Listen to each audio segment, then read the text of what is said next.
नमस्कार, mutual fund helpline में आप सबका स्वागत है। मैं हूं पल्लवी नागपालजर। हमारी जिंदगी में ऐसे बहुत से लक्ष्य होते हैं जो हमें कम अवधि में हासिल करने होते हैं, लेकिन ऐसे लक्ष्यों के लिए क्या आप म्यूचुअल फंड्स को चुनते हैं या फिर सेविंग अकाउंट में ही पैसा जमा करते हैं? अगर आप सेविंग अकाउंट में पैसा जमा करते हैं तो आज हम आपको बताने जा रहे हैं कि छोटे छोटे टारगेट्स को अचीव करने का फंडा आखिरकार क्या है। जी हाँ, इन शॉर्ट टर्म गोल्स के लिए आप लिक्विड फंड या फिर अल्ट्रा शॉर्ट टर्म फंड्स को भी चुन सकते हैं। और इन फंड्स की बारीकियों पर चर्चा करने के लिए हमारे साथ जुड़ रहे हैं आनंद राठी प्राइवेट वेल्थ मैनेजमेंट के डिप्टी सीईओ फिरोज अजीज। फिरोज जी, बहुत बहुत स्वागत है आपका।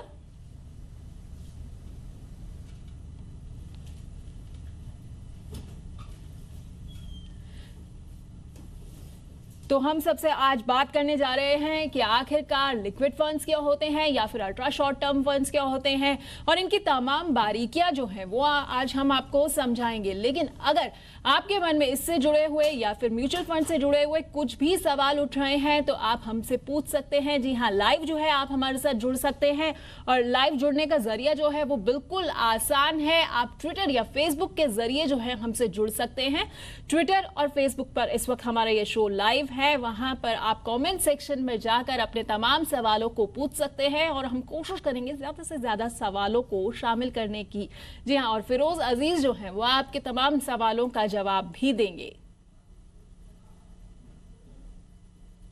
तो म्यूचुअल फंड हेल्पलाइन में आज हम बताएंगे आपको कि आखिरकार लिक्विड फंड्स क्या होते हैं और अल्ट्रा शॉर्ट टर्म फंड्स क्या होते हैं, इनके जो अंतर है, इनके बीच का अंतर है वो क्या होता है, इनसे जुड़ी हुई तमाम बारीकियां क्या होती हैं, किन निवेशकों के लिए अल्ट्रा शॉर्ट टर्म फंड्स जो हैं वो सही साबित हो सकते हैं या फिर किन निवेशकों को जो है वो लिक्विड फंड्स चुनने चाहिए। इस शो के दौरान जो है फिरोज अजीज हमारे साथ जुड़ेंगे, वो ये भी बताएंगे कि आखिरकार उनके फेवरेट फंड्स क्या है। तो फिरोज जी, बहुत बहुत स्वागत है आपका जी बिजनेस पर।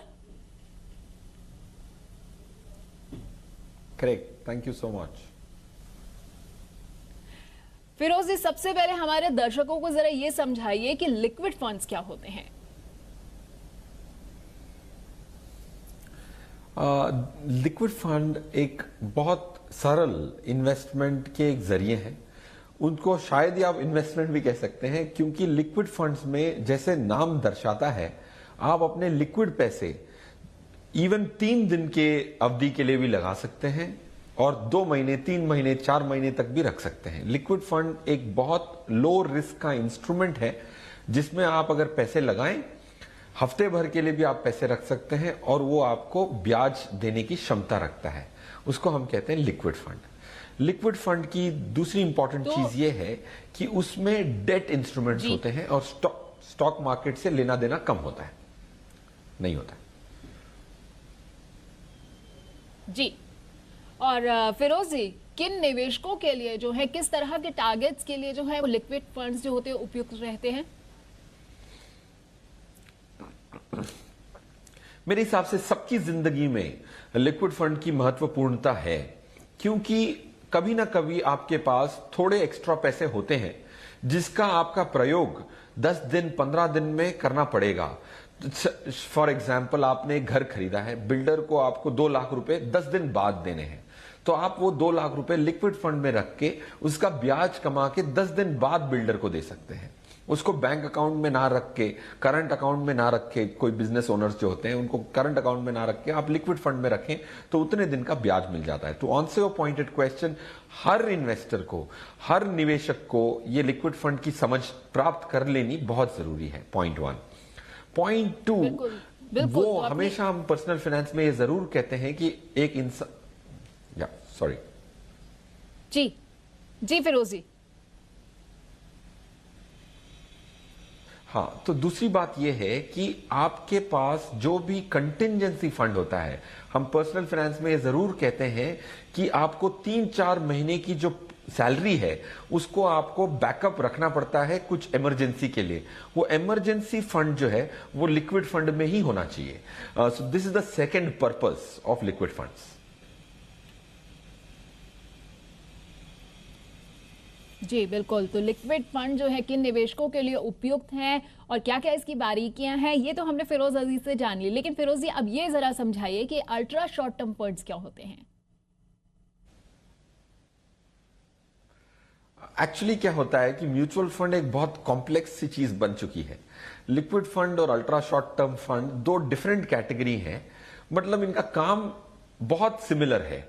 अल्ट्रा शॉर्ट टर्म फंड, अगर आपको 3 महीने की अवधि के ऊपर 3 से 6 महीने के इन्वेस्टमेंट करने हैं तो अल्ट्रा शॉर्ट टर्म फंड का चुनाव करें।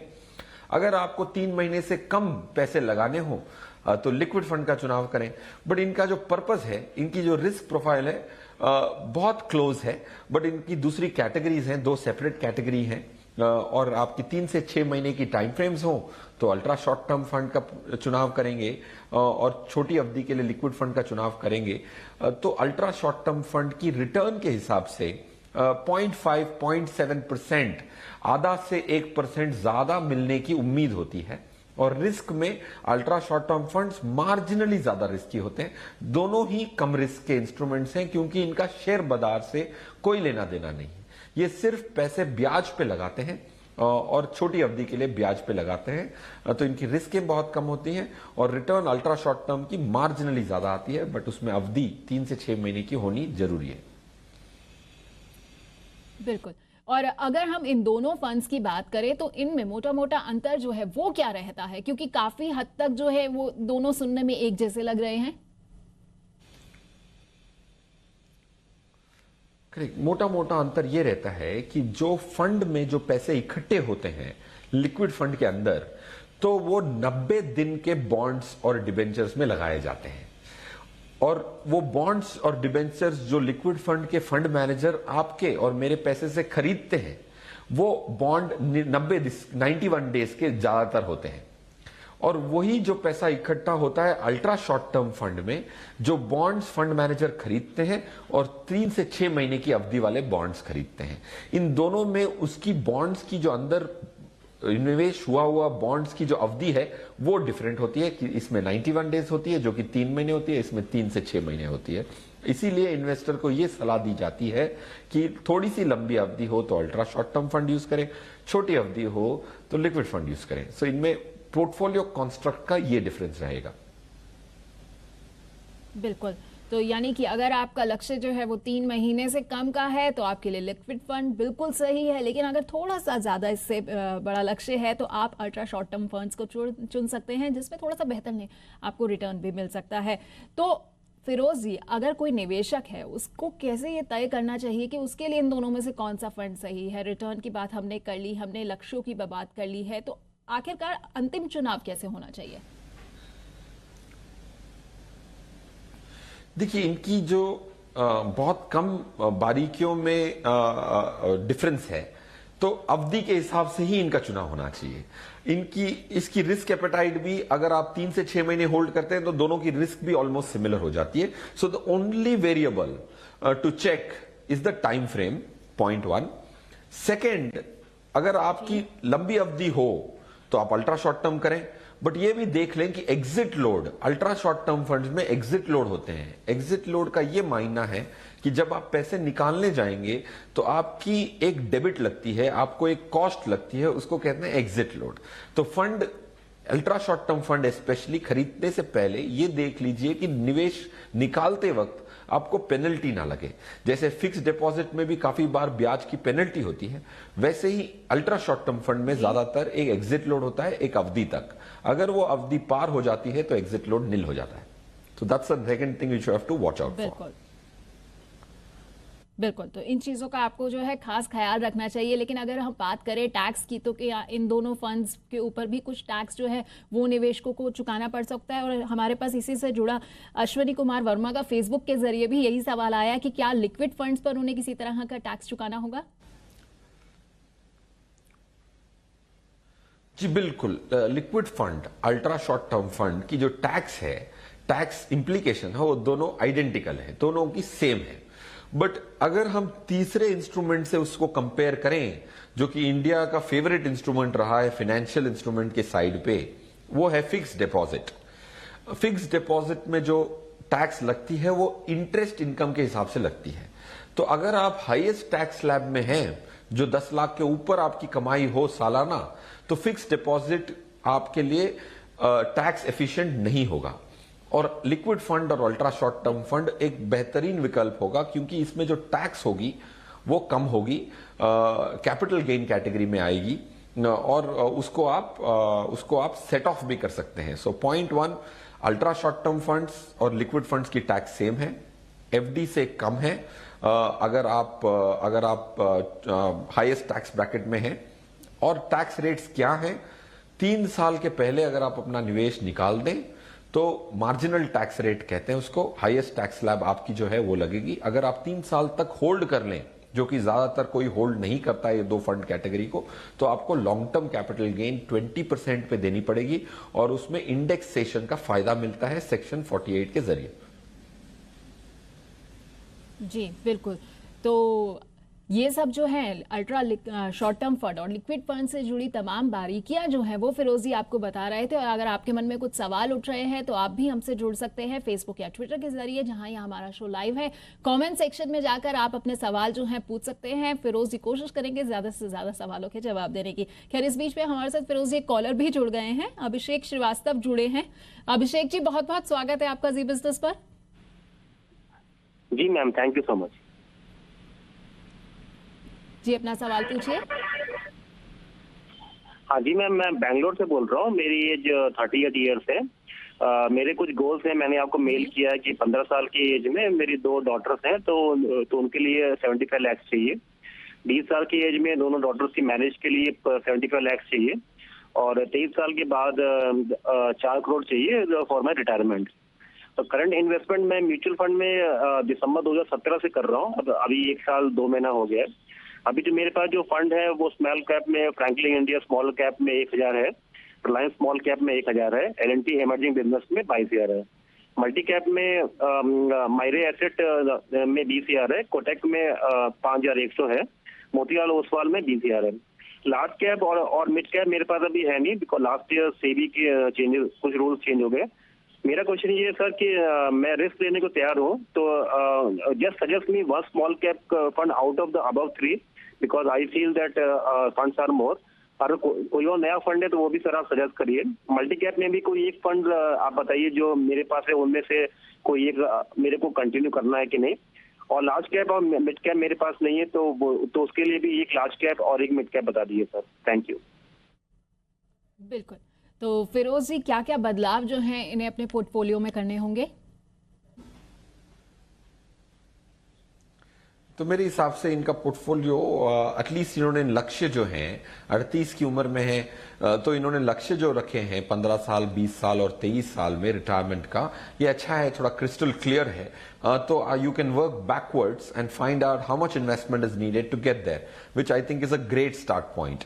पॉइंट 1 अभिषेक। पॉइंट 2, आपको ये देखना है कि जो आपके लक्ष्य हैं वो मेरे हिसाब से थोड़े आपको इन्वेस्टमेंट्स बढ़ानी पड़ेंगी।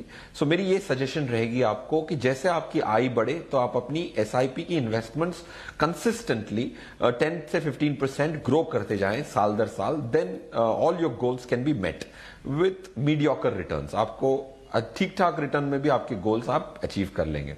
पॉइंट 3 रहा सवाल आपकी स्कीम्स का।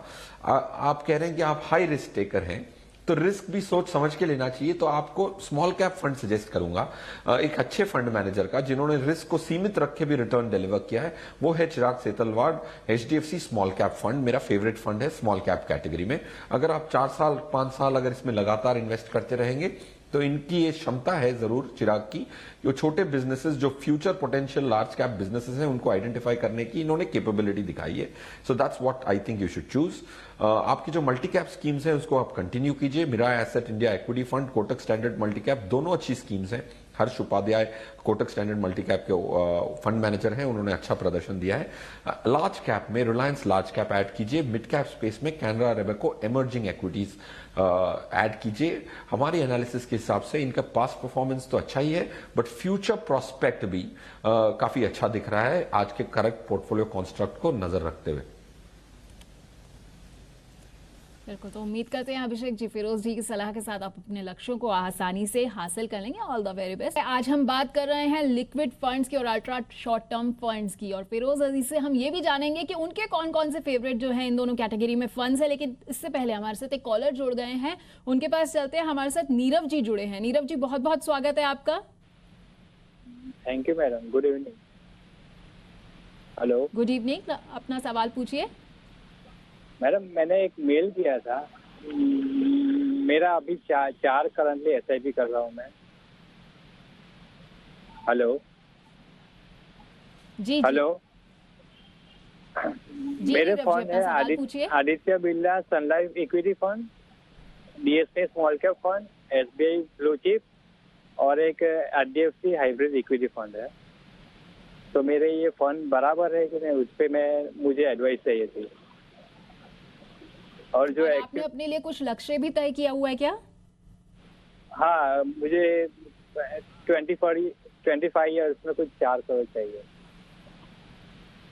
बिल्कुल, तो फिरोज अजीज जी हमारे साथ जुड़े हुए हैं आपके सवालों का जवाब देने के लिए। नीरव जी ने 25 साल में 4 करोड़ का लक्ष्य तय किया हुआ है। 4,000 का जो है फिलहाल ये निवेश कर रहे हैं 4 फंड्स में, और इसके अलावा ये भी जानना चाहते हैं कि क्या इनका जो पोर्टफोलियो है वो सही है या नहीं है, या इनमें से DSP स्मॉल कैप फंड में बने रहना चाहिए भी या नहीं।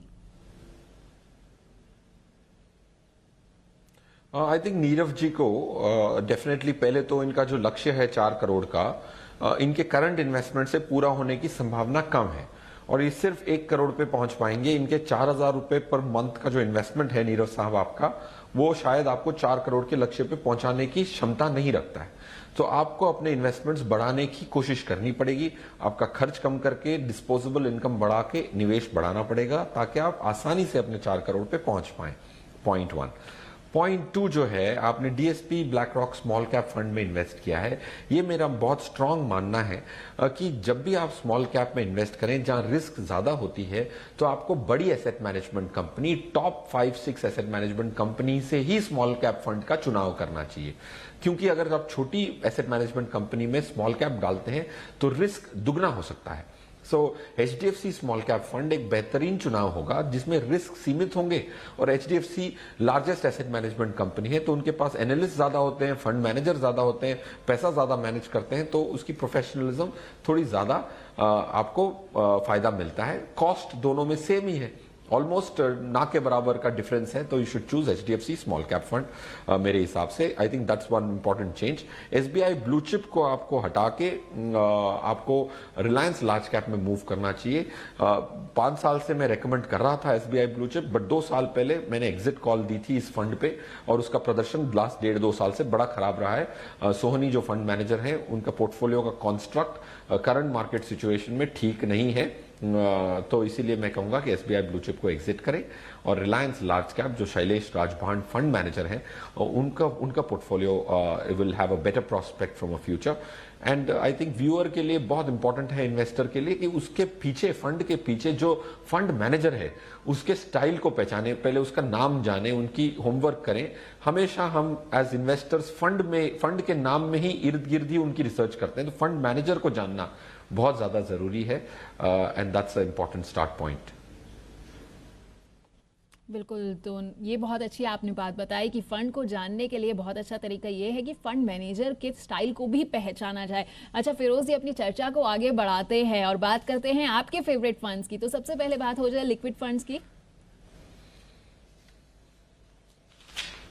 मेरे हिसाब से लिक्विड फंड अगर आप देखें तो रिलायंस लिक्विड फंड एक अच्छा फंड है, ICICI liquid fund, axis liquid fund, ये 3 लिक्विड फंड है।